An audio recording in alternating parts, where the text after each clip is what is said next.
جو کچھ ہوا ایک جلسہ ہوتا ہے، اس کے بعد تحریک انصاف کے خلاف کریک ڈاؤن ہوتا ہے، اس میں تو پھر جو ریمانڈ دیے گئے وہ بھی اب کالعدم ہو رہے ہیں، ججز سوال اٹھا رہے ہیں، ایف آئی آرز کو مزے کا خیز کہا جا رہا ہے، پروڈکشن آرڈرز جاری ہو رہے ہیں۔ جو ہوا وزیر دفاع خود کہہ رہے تھے کہ نہ ہوتا پارلیمنٹ کے اندر سے گرفتاریاں تو بہتر تھا۔ اب آپ لوگ کو اس وقت اوورآل اس ساری سچویشن سے نقصان نہیں ہو رہا، اور آپ سمجھتے ہیں کہ آپ پنجاب میں تحریک انصاف کا جلسہ آپ روک پائیں گے یا پھر کرنے دیں گے؟ یہ جو ماضی میں غلطی کی وہ نہیں کریں گے؟ دیکھیں، یہ نہیں ہونا چاہیے تھا جو پارلیمنٹ والا معاملہ ہے، اور جلسے میں جو حدود انہوں نے کراس کی ہیں وہ بھی نہیں ہونا چاہیے تھا۔ اور اس کے بعد یہ جو آپ بات کرتے ہیں قانون سازی کی، یہ اس لیے بھی اس وقت ضروری ہے کہ پاکستان میں سٹیبلٹی لائی جا سکے۔ میں نے آپ کے پروگرام میں بہت دیر پہلے کہا تھا کہ پارلیمنٹ پولیٹیکل سٹیبلٹی کے لیے کوئی بھی قانون بنا سکتی ہے، اور ایسے وہ تمام قوانین جس سے پولیٹیکل سٹیبلٹی آئے، اس وقت تک پھر نہ ہی معیشت چل سکتی ہے، نہ پاکستان چل سکتا ہے، نہ غریب کی روٹی چل سکتی ہے۔ تو پولیٹیکل سٹیبلٹی کے لیے پارلیمنٹ کا جو بھرپور رول ہے وہ ہونا چاہیے، پولیٹیکل اسٹیبلٹی کے لیے کو بھی اس میں حصہ لینا چاہیے۔ پولیٹیکل اسٹیبلٹی کے لیے جو آپ پی ٹی آئی حصہ لے، پی ٹی آئی کو جلسے کرنے کی بھی اجازت ہونی چاہیے، تو پھر لاہور میں جلسے کی اجازت ہے انہیں؟ دیکھیں، گزارش یہ ہے، جلسے کرنے کے لیے آپ نے ایک جلسے کی اجازت دی، اس کی دھجیاں دیکھیں کیسے اکھاڑی ہیں۔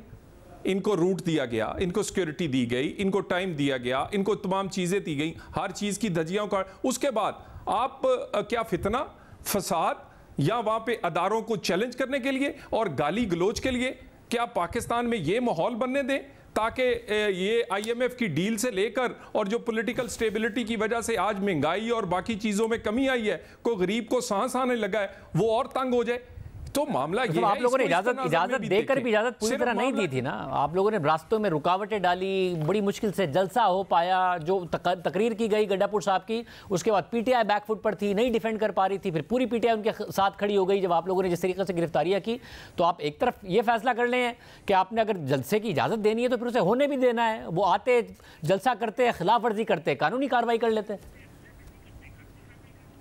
دیکھیں، گزارش یہ ہے کہ جب وہ خلاف ورزی کریں تو وہ کہتے ہیں کہ ہم اوپر سے اترے ہوئے، ہمارے پر تو آپ کوئی کارروائی کر ہی نہیں سکتے۔ وہ سپریم کورٹ کے حکم پر پورے اسلام آباد کو آگ لگا دیں یا وہ 126 دن کا دھرنا دیں، وہ سمجھتے ہیں کہ ہم پر کوئی قانون نہیں لگنا چاہیے۔ وہ پارلیمنٹ پہ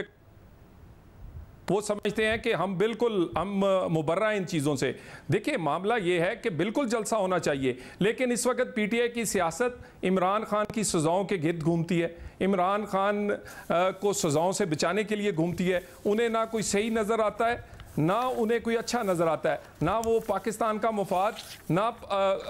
اور کوئی چیز دیکھ رہے ہیں۔ وہ مجھے یہ بتائیے، جو اسلام آباد کا جلسہ تھا، کسی ایک آدمی نے بجلی کے بل کی بات کی ہو، غریب کی روٹی سستی کرنے کی بات کی ہو، یا گنڈا پور صاحب نے بتایا ہو کہ 6 مہینے میں انہوں نے کیا اقدامات کیے ہیں کہ کے پی کے لوگوں کی زندگی آسان ہوئی ہے؟ صرف چیلنج، گالی اور افراتفری کو رہا کروائیں گے، زبردستی لے آئیں گے، سزا نہیں ہونے دیں گے۔ تو جن کی سیاست اتنی